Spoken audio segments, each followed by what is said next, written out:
Karena Allah Subhanahu wa ta'ala telah mengetahui bahwa si fulan itu silaturahim atau tidak silaturahim.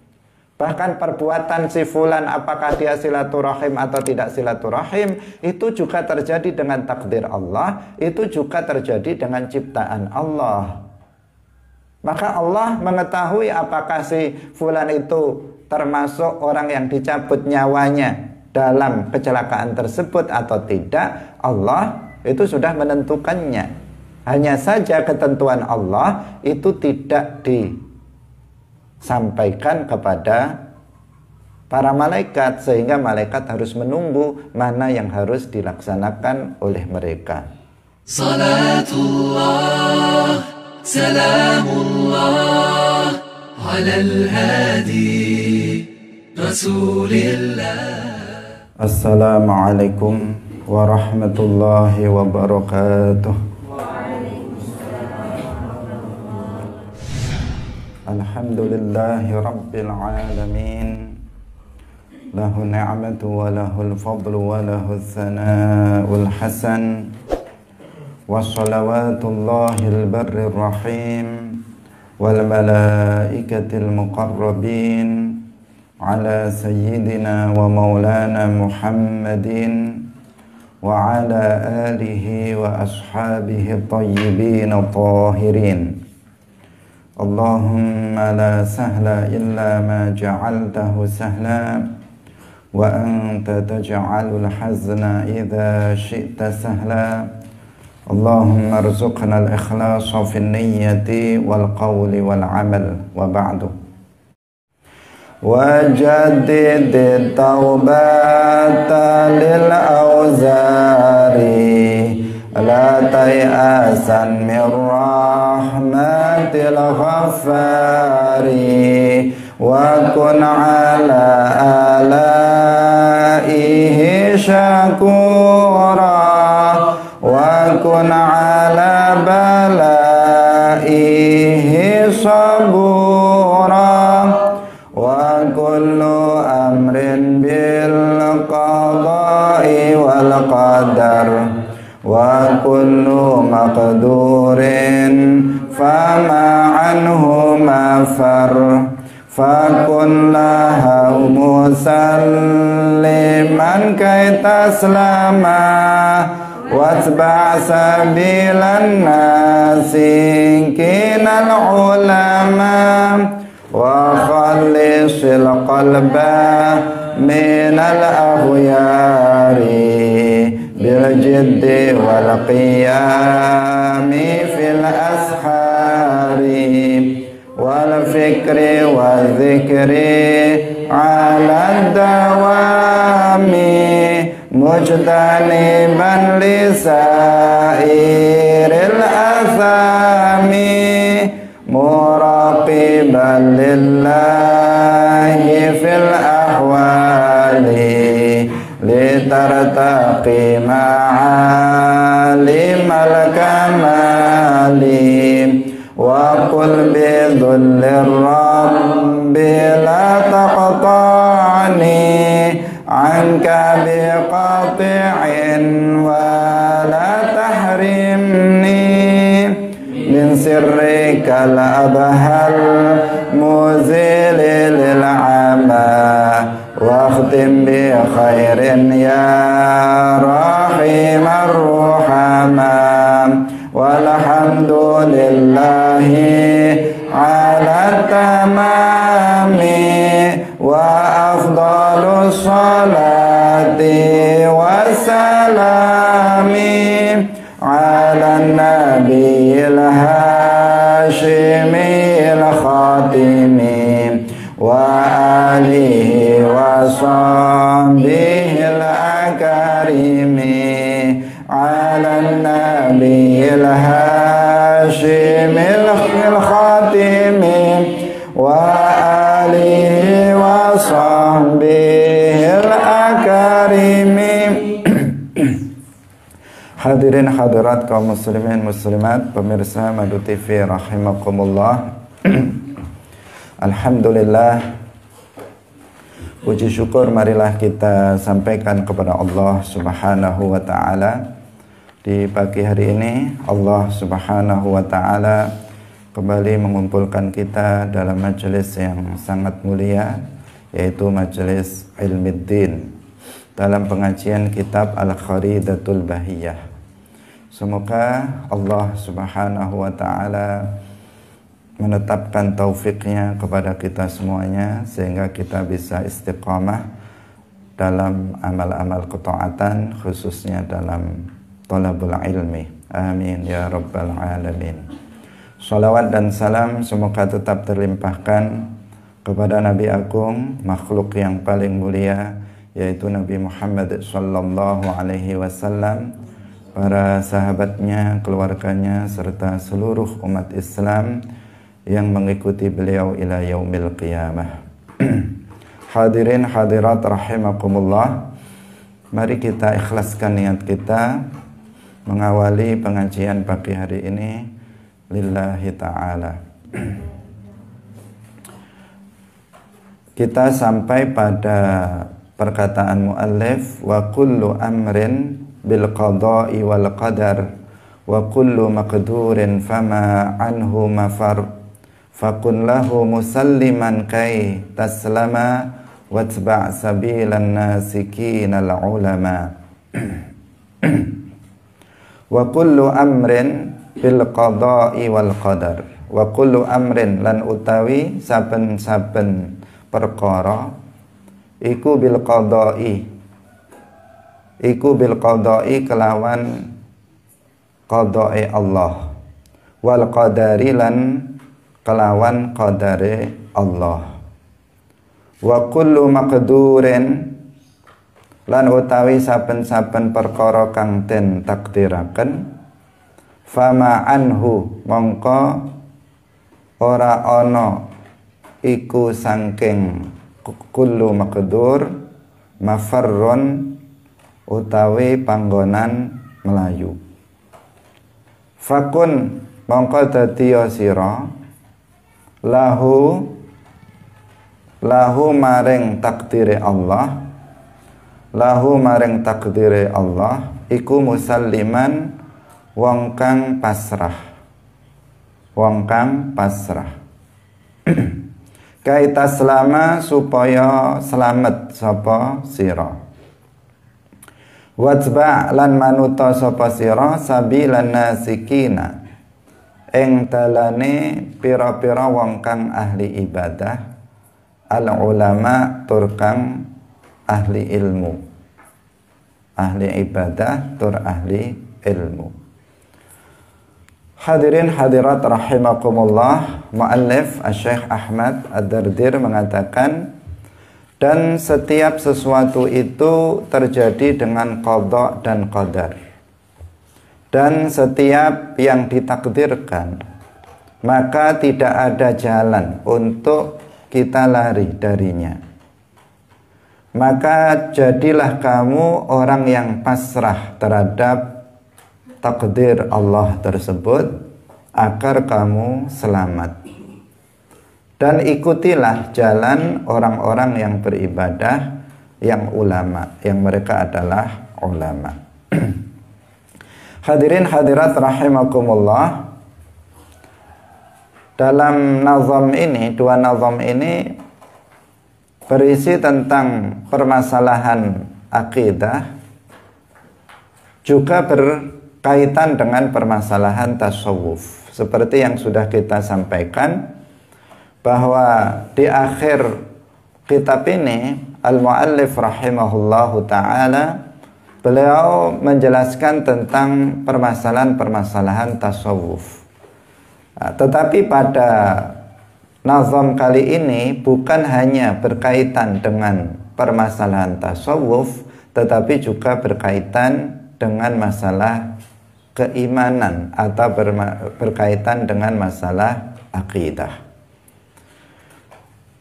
Yaitu bahwa yang pertama beliau menjelaskan bahwa segala sesuatu yang terjadi di alam semesta ini semuanya terjadi dengan qada dan qadar Allah.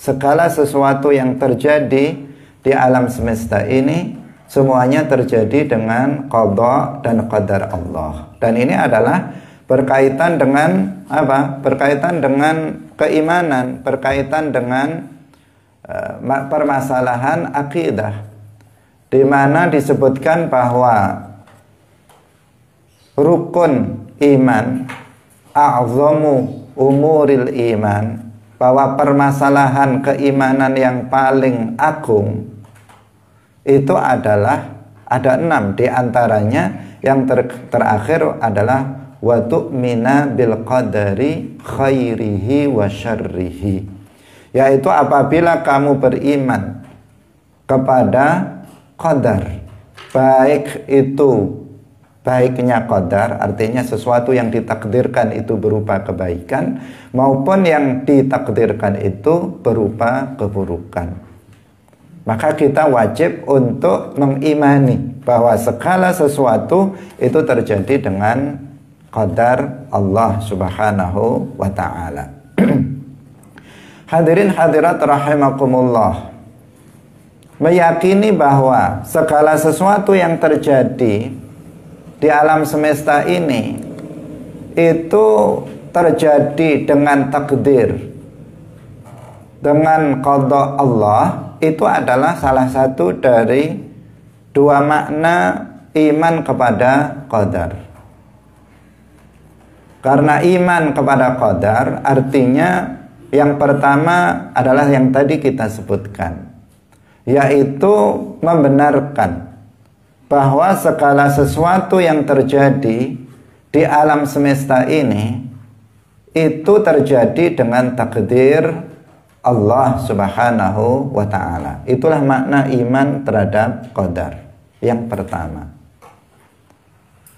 Ketika kita sudah meyakini bahwa segala sesuatu yang terjadi di alam semesta ini berupa apapun, berupa kebaikan maupun berupa keburukan, berupa keimanan atau berupa kekufuran, berupa ketaatan maupun kemaksiatan, berupa apapun itu, bahwa semuanya itu adalah benar terjadi dengan takdir Allah, maka berarti kita telah beriman terhadap qadar Allah Subhanahu wa ta'ala.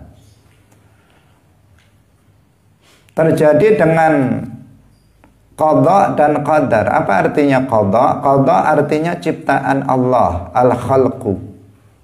Terjadi dengan qada Allah artinya terjadi dengan ciptaan Allah, bahwa segala sesuatu yang terjadi di alam semesta ini Allah yang menciptakannya.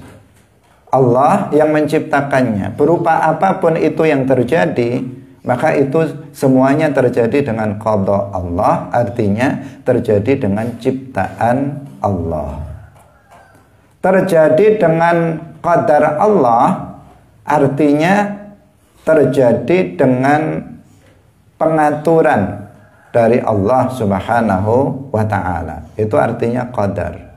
Jadi kalau qada itu adalah penciptaan, al-khalqu. Kalau qadar artinya ketetapan atau pengaturan, itu yang disebut dengan qadar. Maka ketika kita mengatakan bahwa segala perkara, segala sesuatu yang terjadi di alam semesta ini terjadi dengan qada dan qadar Allah, artinya kita meyakini, kita membenarkan bahwa segala sesuatu yang terjadi di alam semesta ini berupa apapun itu, semuanya terjadi dengan ciptaan Allah, Allah yang menciptakannya, dan Allah Subhanahu wa ta'ala yang menetapkan terjadinya dan yang mengaturnya. Itulah makna kita beriman terhadap qadar Allah. Hadirin hadirat rahimakumullah, banyak sekali selain hadis yang tadi kita sebutkan tentang a'zamu umuril iman, ada juga ayat-ayat yang secara jelas menjelaskan bahwa segala sesuatu yang terjadi di alam semesta ini terjadi dengan qadar Allah. Di antaranya dalam surat Al-Furqan ayat 2. Allah Subhanahu wa ta'ala berfirman, wa khalaqa kulla syai'in faqaddarahu taqdira. Wa khalaqa kulla syai', dan Allah yang telah menciptakan segala sesuatu. Artinya segala sesuatu yang terjadi di alam semesta ini terjadi dengan ciptaan, dengan qada Allah Subhanahu wa ta'ala. Faqaddarahu taqdira, dan Allah yang telah benar-benar mentakdirkannya. Artinya Allah yang menetapkan terjadinya, dan Allah yang mengatur terjadinya segala sesuatu yang terjadi di alam semesta ini. Nah, maka ayat ini sangat terang. Ayat ini sangat jelas yang menjelaskan bahwa segala sesuatu yang terjadi di alam semesta ini terjadi dengan qada dan qadar dari Allah Subhanahu wa ta'ala. Di dalam ayat yang lain, Allah Subhanahu wa ta'ala berfirman, wa khalaqa kulla syai', atau ayat yang lain, inna kulla syai'in khalaqnahu biqadar. Allah berfirman, inna kulla syai'in khalaqnahu biqadar. Sesungguhnya terhadap segala sesuatu Allah Subhanahu wa ta'ala telah menciptakannya dengan qadarnya. Hadirin hadirat rahimakumullah, maka tidak boleh diragukan bahwa segala sesuatu yang terjadi di alam semesta ini terjadi dengan qada dan qadar Allah Subhanahu wa ta'ala. Mereka yang mengingkari qada dan qadar, mereka yang mengingkari bahwa segala sesuatu yang terjadi di alam semesta ini terjadi dengan qada dan qadar Allah, maka dia bukan seorang muslim yang mengingkarinya. Mereka disebut sebagai kelompok qadariyah. Mereka disebut sebagai kelompok qadariyah, yaitu kelompok yang mengingkari qadar. Kelompok qadariyah, mereka yang mengingkari qadar Allah Subhanahu wa ta'ala. Sebagian mereka mengatakan bahwa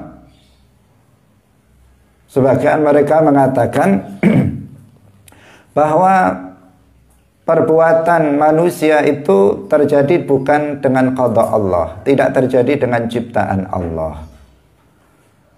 Zatnya terjadi dengan qada dan qadar Allah, sementara perbuatannya itu tidak. Berarti menurut mereka ada sesuatu yang terjadi di alam semesta ini tanpa qada dan qadar Allah. Sebagian orang qadariyah, mereka mengatakan bahwa kebaikan itu terjadi dengan qada dan qadar Allah. Tetapi kalau keburukan, maka itu terjadi dengan atau tidak dengan qada dan qadar Allah. Tetapi manusia itu sendiri yang menciptakannya, tetapi setan yang menciptakan keburukan-keburukan itu. Sebagian mengatakan seperti itu. Maka menurut mereka berarti ada sesuatu di alam semesta ini yang terjadi tanpa takdir, tanpa qada dan qadar Allah Subhanahu wa ta'ala. Maka mereka disebut sebagai kelompok qadariyah. Nah, keyakinan qadariyah ini jelas bertentangan dengan Al-Quran. Dua ayat yang tadi kita sebutkan, yang secara sharih, secara jelas menjelaskan bahwa segala sesuatu yang terjadi di alam semesta ini semuanya terjadi dengan qada dan qadar Allah Subhanahu wa ta'ala. Karena itulah maka kelompok qadariyah ini adalah kelompok yang menyimpang. Bahkan telah mereka yang meyakini bahwa ada sesuatu yang terjadi tanpa qadar Allah, tanpa qada dan qadar Allah, maka mereka ini hukumnya adalah telah keluar dari Islam dengan keyakinannya yang seperti itu. Karena mereka telah meyakini ada pencipta selain Allah, mereka meyakini ada muqaddir yang menentukan terjadinya sesuatu yang ada di alam semesta ini selain Allah Subhanahu wa ta'ala.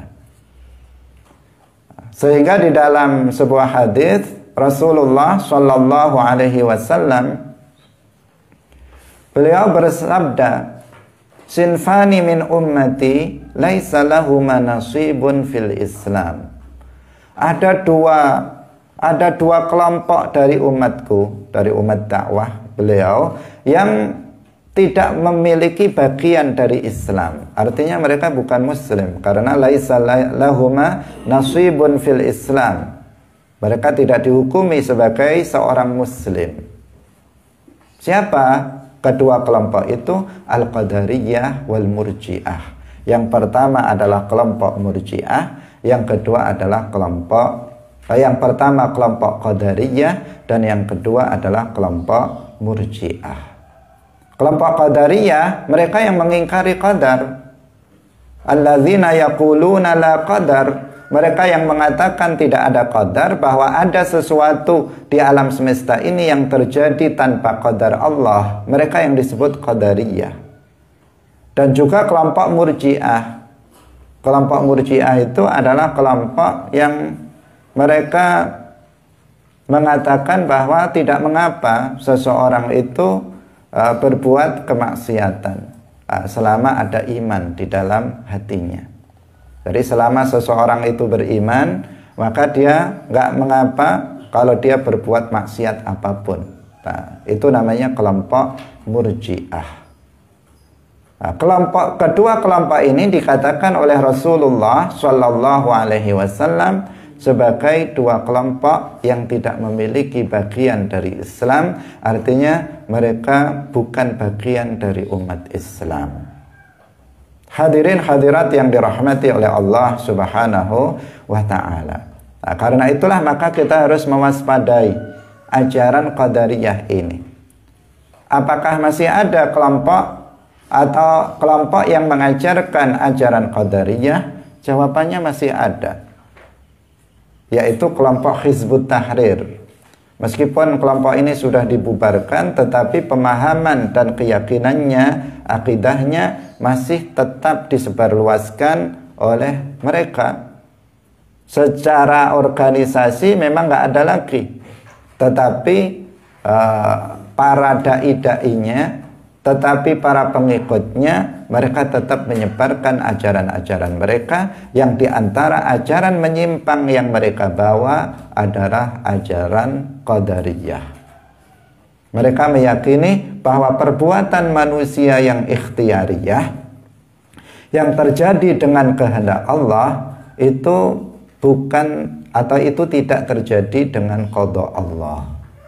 Itu disebutkan oleh pendirinya yang bernama Taqiyuddin An-Nabahani dalam kitab yang dia beri judul Asy-Syakhsiyah Al-Islamiyah.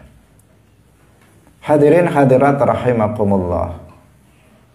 Orang yang sama, Taqiyuddin An-Nabahani, juga mengatakan bahwa al-hidayah wad-dhalal laisa minallah. Dia juga mengatakan bahwa kesesatan dan hidayah itu bukan dari Allah, tetapi manusia itu sendiri yang menentukan hidayah dan yang menentukan kesesatannya sendiri. Ini juga bagian dari ajaran Qadariyah.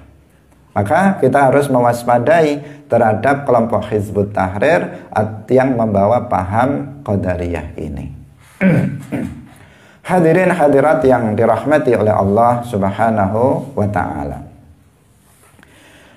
Kita kembali kepada keyakinan kita bahwa kita Ahlus Sunnah wal Jamaah itu meyakini bahwa segala sesuatu yang terjadi di alam semesta ini berupa apapun, itu semuanya terjadi dengan qada dan qadar Allah. Itulah keyakinan kita berdasarkan ayat-ayat Al-Quran, berdasarkan hadis-hadis Rasulullah Sallallahu Alaihi Wasallam. Termasuk dalam hal ini sesuatu yang berupa kebaikan maupun sesuatu yang berupa keburukan.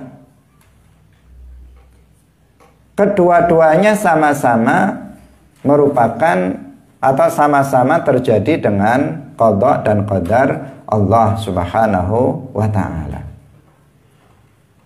Bukan hanya kebaikan saja yang terjadi dengan qada dan qadar, tetapi keburukan pun itu terjadi dengan qada dan qadar Allah Subhanahu wa ta'ala.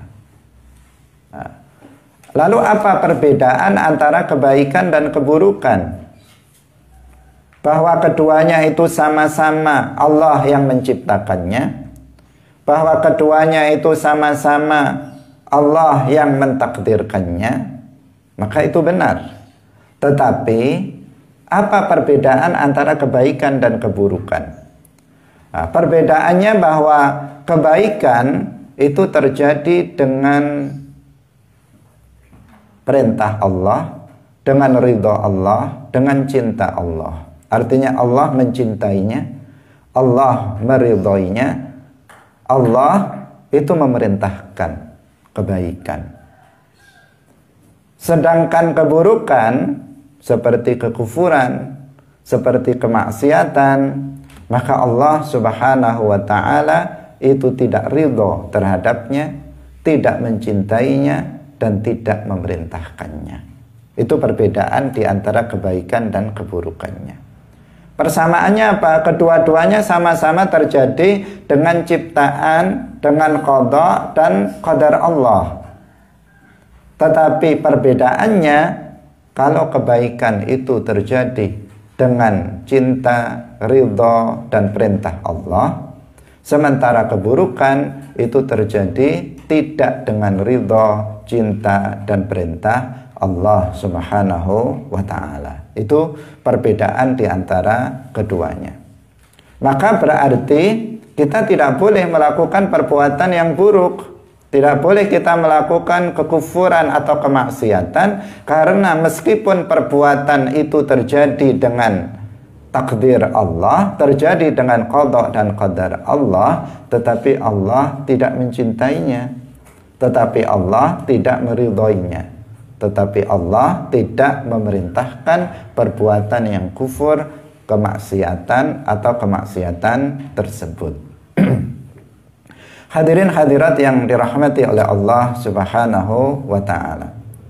Inilah sekilas tentang keyakinan akidah ahli sunnah wal jamaah. Salah satu prinsip dari akidah ahli sunnah wal jamaah, bahwa segala sesuatu itu terjadi dengan takdir, dengan qada dan qadar Allah Subhanahu wa ta'ala. Keyakinan ini harus ada di dalam hati kita tanpa ada sedikit pun keraguan terhadapnya. Kemudian yang perlu kita ketahui juga bahwasanya apa yang telah ditentukan oleh Allah Subhanahu wa ta'ala, maka dia tidak akan berubah. Apa yang telah ditakdirkan oleh Allah Subhanahu wa ta'ala itu tidak akan berubah. Karena takdir Allah adalah sifat Allah, dan sifat Allah azaliyatun abadiyah la tataghayyar. Sifat Allah itu tidak berubah. Tidak berubah. Karena itulah maka takdir Allah Subhanahu wa ta'ala itu tidak berubah. Apapun yang telah ditetapkan oleh Allah terjadinya, maka pasti terjadi. Dan apapun yang tidak dikehendaki dan tidak ditetapkan terjadinya oleh Allah, maka pasti tidak terjadi. Itu juga salah satu keyakinan yang penting untuk kita garis bawahi, untuk kita perhatikan, bahwa takdirullah la yataghayyar. Takdir Allah Subhanahu wa ta'ala itu sama sekali tidak berubah.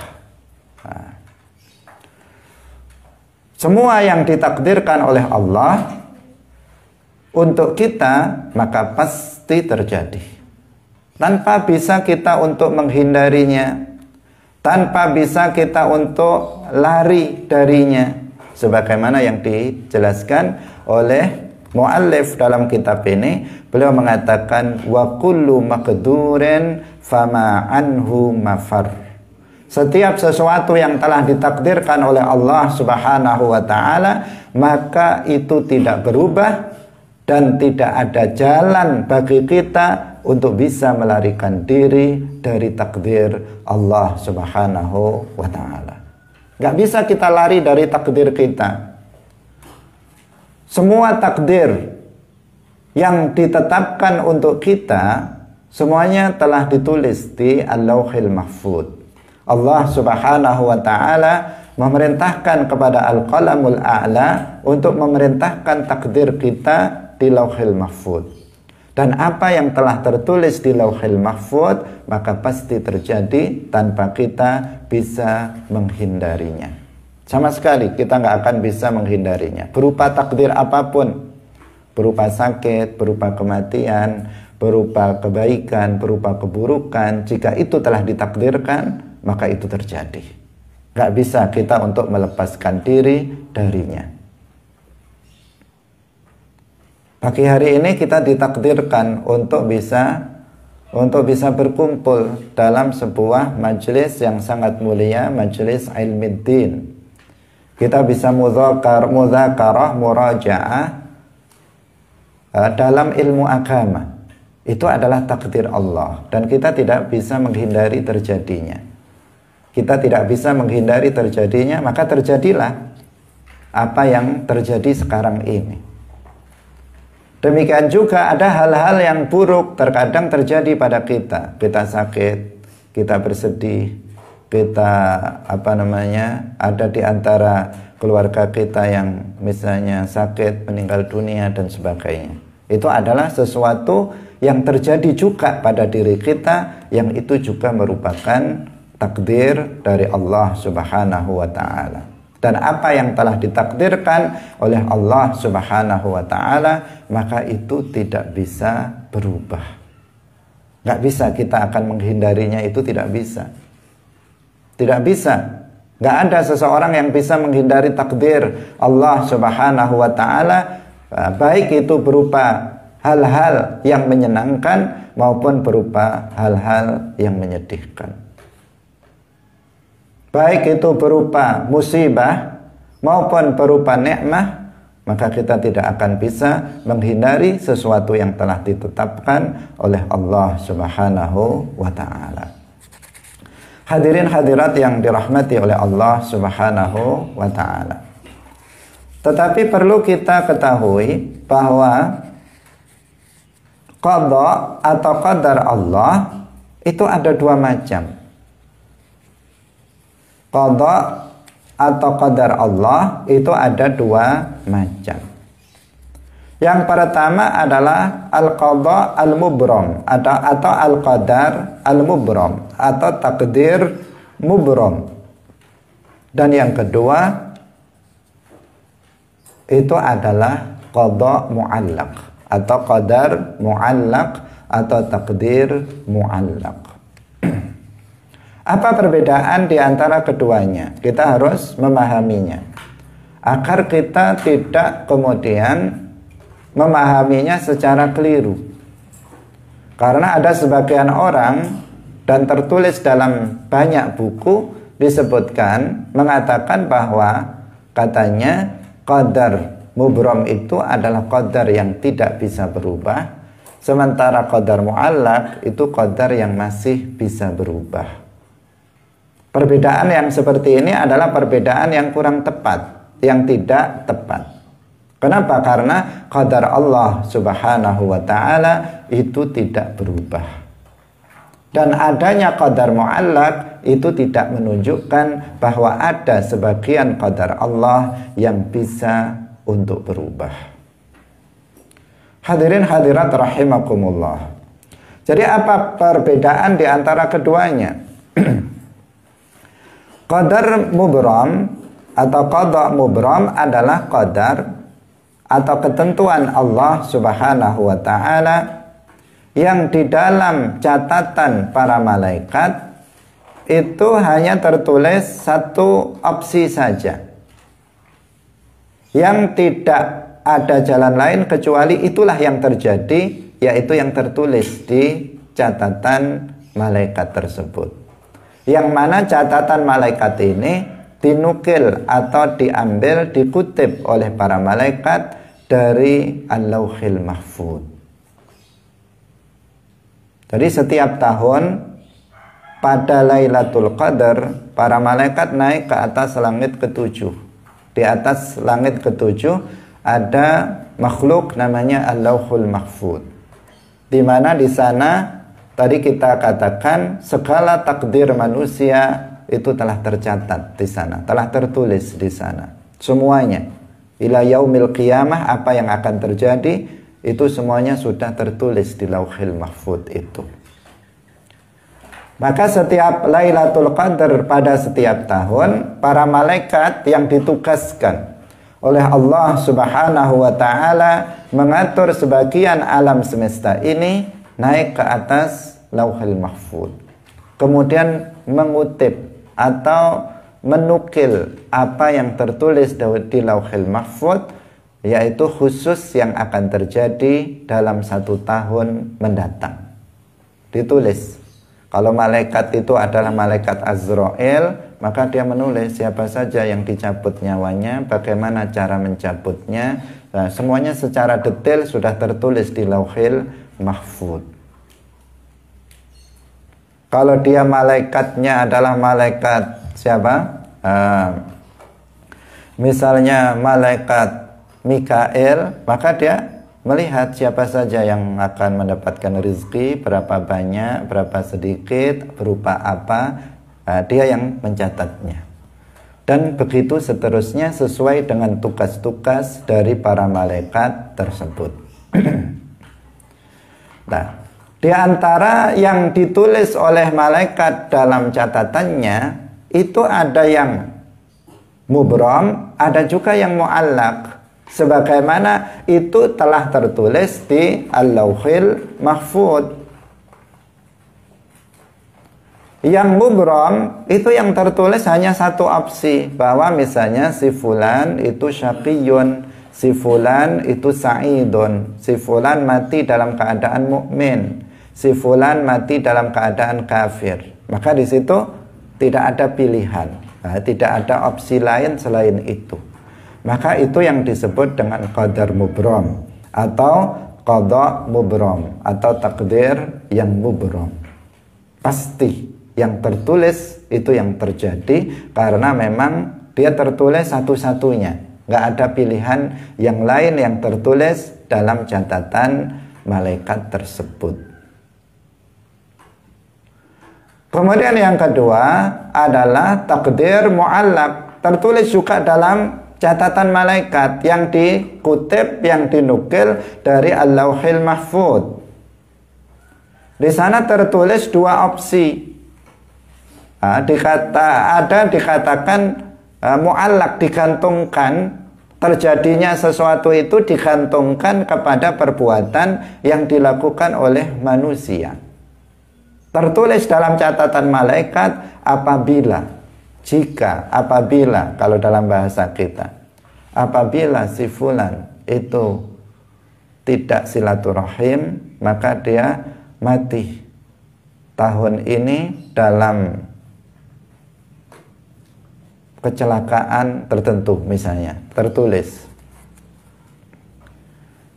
Apabila dia silaturahim, maka dia adalah salah satu korban yang selamat, tidak mati dalam kecelakaan tersebut.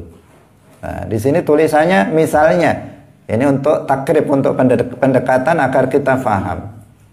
Maka di sini malaikat Azrail yang tugasnya mencabut nyawa belum mengetahui apa yang akan dilakukan oleh si fulan tersebut. Apakah dia silaturahim ataukah dia tidak silaturahim? Malaikat Azrail belum tahu. Maka malaikat Azrail menunggu untuk melaksanakan opsi pertama atau opsi kedua, mencabut nyawanya atau tidak mencabut nyawanya. Malaikat Azrail belum tahu apakah dia akan mencabutnya atau dia tidak akan mencabutnya. Kenapa belum tahu? Karena takdir Allah itu digantungkan kepada perbuatan si fulan tersebut, apakah dia silaturahim atau tidak silaturahim. Maka jika dia silaturahim, maka malaikat Azrail tidak jadi mencabutnya. Tetapi jika ternyata si fulan itu tidak silaturahim, maka malaikat Azrail melaksanakan tugasnya mencabut nyawanya. Maka di sini mu'allaq, yang dimaksud di mu'allaq di sini adalah mu'allaq indal malaikah. Jadi digantungkan terjadinya pada suatu perbuatan tertentu, pada silaturahim, pada doa, misalnya pada sedekah dan sebagainya, itu bagi para malaikat. Bagi para malaikat, bukan bagi Allah. Karena Allah Subhanahu wa ta'ala telah mengetahui bahwa si fulan itu silaturahim atau tidak silaturahim. Bahkan perbuatan si fulan, apakah dia silaturahim atau tidak silaturahim, itu juga terjadi dengan takdir Allah, itu juga terjadi dengan ciptaan Allah. Maka Allah mengetahui apakah si fulan itu termasuk orang yang dicabut nyawanya dalam kecelakaan tersebut atau tidak. Allah itu sudah menentukannya. Hanya saja ketentuan Allah itu tidak disampaikan kepada para malaikat, sehingga malaikat harus menunggu mana yang harus dilaksanakan oleh mereka. Tidak bisa mereka kemudian mencabutnya atau tidak mencabutnya kecuali apa yang digantungkan dalam dalam takdir itu terjadi. Baru dia malaikat itu melaksanakan apa yang ditugaskan kepada mereka. Maka sesungguhnya apa yang telah ditentukan oleh Allah itu tidak berubah. Seakan-akan berubah, tetapi sebenarnya tidak berubah. Kenapa? Karena apakah si fulan itu silaturahim atau tidak, itu sudah ditentukan oleh Allah yang tidak diberitahukan kepada malaikat. Yang tidak diberitahukan kepada malaikat. Sementara yang diketahui oleh para malaikat itu adalah yang tertulis dalam Lauhil Mahfuz, yang ada dua pilihan, ada dua opsi itu. Yang malaikat belum mengetahui mana di antara keduanya yang akan terjadi. Yang benar-benar telah ditakdirkan oleh Allah Subhanahu wa ta'ala terjadinya. Hadirin hadirat rahimakumullah, bisa dipahami ya? Semoga bisa dipahami. Karena ini permasalahan yang agak rumit. Terkadang kebanyakan orang atau banyak orang yang sulit untuk memahami.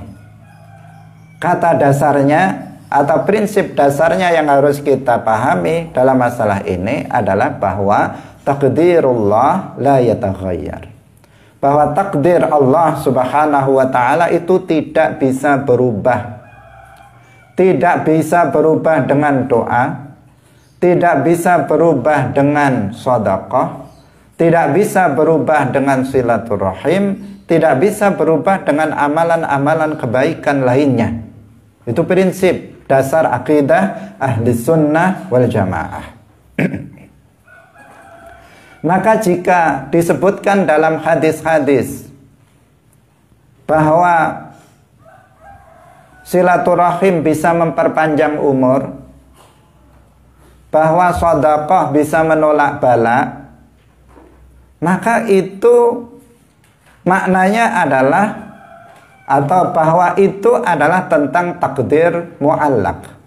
Dan itu tidak menunjukkan bahwa takdir Allah itu bisa berubah. Kenapa begitu? Karena takdir mu'allaq itu artinya mu'allaq indal malaikah, digantungkan kepada perbuatan malaikat dalam pandangan malaikat, bukan dalam pandangan Allah, tetapi dalam pandangan malaikat. Dalam pandangan malaikat yang ditugaskan untuk melaksanakan ketentuan Allah, itu ada dua opsi. Dalam pandangan siapa? Dalam pandangan malaikat. Malaikat nggak tahu, karena malaikat itu makhluk yang nggak mengetahui segala sesuatu. Malaikat itu seperti kita, makhluk yang nggak mengetahui sesuatu kecuali Allah telah memberitahukannya. Jika Allah tidak memberitahukan sesuatu yang akan terjadi, maka malaikat juga nggak akan tahu. Malaikat tidak akan tahu. Malaikat mengetahui setelah sesuatu itu diberitahukan kepada mereka, baru tahu mereka. Nah, di sini para malaikat tidak mengetahui ada dalam catatan dia yang dia kutip dalam dalam catatannya itu tertulis dua opsi. Jika si fulan berdoa dia akan sukses, jika dia tidak berdoa maka tidak akan sukses. Maka di sini malaikat nggak tahu mana ini yang dilakukan si fulan, apakah dia berdoa atau tidak berdoa. Malaikat nggak tahu. Ini namanya apa? Mu'allaq indal malaikah. Digantungkan kepada perbuatan berdoa atau tidak berdoa dalam pandangan malaikat. Tetapi dalam pandangan Allah, Allah sudah mengetahui apakah si fulan itu berdoa atau tidak berdoa, apakah si fulan itu sukses atau tidak sukses dalam hidupnya. Allah sudah mengetahuinya karena Allah yang menciptakan si fulan itu berdoa atau tidak berdoa, dia sukses atau tidak sukses. Allah Subhanahu wa ta'ala yang telah menciptakannya pada azal. Karena itu tidak mu'allaq indallah, tetapi mu'allaq indal malaikah. Hadirin hadirat yang dirahmati oleh Allah Subhanahu wa ta'ala, semoga ini bisa difahami oleh kita. Karena ini sesuatu yang sulit untuk dipahami oleh sebagian orang. Tetapi kita telah menjelaskannya dengan penjelasan yang sederhana dan jelas. Karena itulah maka dikatakan, karena segala sesuatu yang terjadi atau segala sesuatu yang telah ditakdirkan oleh Allah itu pasti terjadi tanpa bisa berubah, maka mu'alif mengatakan nggak ada jalan lain untuk bisa melarikan diri dari takdir Allah. Tidak bisa kita untuk lari dari takdir Allah. Apa yang sudah ditakdirkan oleh Allah, maka itu pasti terjadi. Seseorang misalnya ditakdirkan mati hari ini, maka nggak bisa dia menundanya besok. Nggak bisa dia menundanya besok. Misalnya apa yang telah tertulis di Lauhil Mahfuz, seseorang mati hari ini jam 7, jam 6 misalnya, kurang 10 menit lagi. Maka nggak bisa dia menundanya. Nggak bisa menundanya besok. Nggak bisa menundanya dia 1 jam lagi. Kalau sudah tinggal 10 menit, maka nggak bisa dia menundanya 10 jam lagi atau 1 jam lagi. Nggak bisa. 1 menit saja kamu menundanya nggak bisa. Apa yang telah ditentukan oleh Allah, maka sesuatu itu pasti terjadi. Tanpa bisa kita menghindari apa yang telah ditakdirkan oleh Allah Subhanahu wa ta'ala, berupa apapun itu. Maka ini masalah keimanan. Masalah tasawufnya apa? Maka kewajiban kita itu adalah ridho terhadap apa yang telah ditakdirkan oleh Allah Subhanahu wa ta'ala, berupa apapun itu. Apa yang sudah ditakdirkan oleh Allah kita terima. Ridha artinya kita menerimanya tanpa kita protes terhadap Allah Subhanahu wa ta'ala. Kita mengetahui takdir kita setelah sesuatu itu terjadi. Takdir kita sekarang ini adalah berkumpul dalam majelis ilmu. Takdir kita 5 menit kemudian kita tidak mengetahuinya. Apalagi takdir kita sebulan lagi, apalagi takdir kita tahun depan. Allahu a'lam. Allah yang mengetahui takdir kita pada tahun yang akan datang. Tetapi kita mengetahui bahwa itu adalah takdir kita setelah sesuatu itu terjadi. Nah, seseorang ketika sekarang hidup dalam keadaan miskin, maka dia tahu takdir saya hari ini adalah miskin. Tapi belum tentu takdir dia besok itu miskin. Karena itu seseorang jangan menyerah. Seseorang jangan menyerah untuk kemudian tidak melakukan usaha. Oh, takdir saya berarti miskin, udah nggak usah kerja aja. Lah, berarti dia akan ditakdirkan miskin terus. Takdir saya sekarang ini miskin, saya terima, saya ridho terhadap keadaan seperti ini. Tapi saya nggak tahu takdir saya besok, maka saya harus bekerja keras hari ini. Mana tahu tertulis di catatan malaikat, jika saya bekerja keras maka besok saya akan mendapatkan rezeki yang melimpah. Untuk hari ini saya terima yang terjadi hari ini, maka saya terima, saya ridho. Tetapi untuk yang besok, Allahu a'lam, saya nggak tahu takdir saya untuk besok, maka saya melakukan penyebab dari dari rezeki, itu saya lakukan, maka mana tahu besok takdir Allah untuk saya itu adalah kaya. Hari ini takdir saya adalah sakit, maka saya menerimanya. Saya ridha terhadap takdir Allah itu. Allah sudah tentukan sakit, maka saya terima. Saya nggak akan protes kepada Allah atas ketentuan Allah tersebut. Sama sekali saya tidak memprotesnya. Saya terima. Tetapi saya nggak tahu apakah saya besok itu sakit atau tidak sakit. Karena itu saya melakukan sebab. Sebab ini yang berkaitan dengan mu'allaq tadi. Saya melakukan sebab-sebab sembuh berupa minum obat, berupa olahraga misalnya.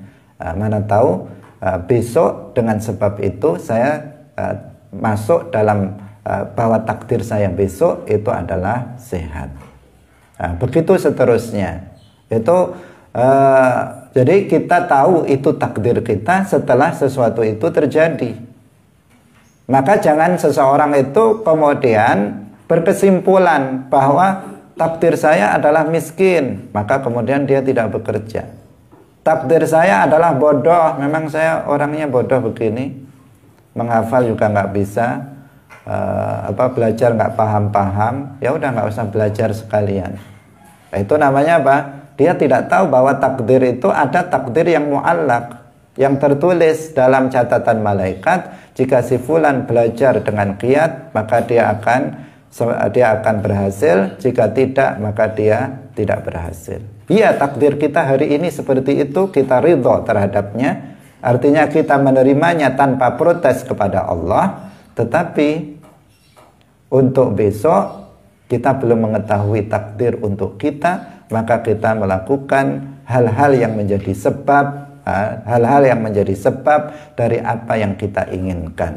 Sebab daripada kaya maka bekerja misalnya. Sebab dari seseorang itu alim maka dia belajar dengan semangat dan istiqamah. Sebab dari kesembuhan adalah minum obat, maka dia melakukan sebab-sebab itu. Mana tahu takdir dia untuk besok itu sesuai dengan apa yang dia inginkan.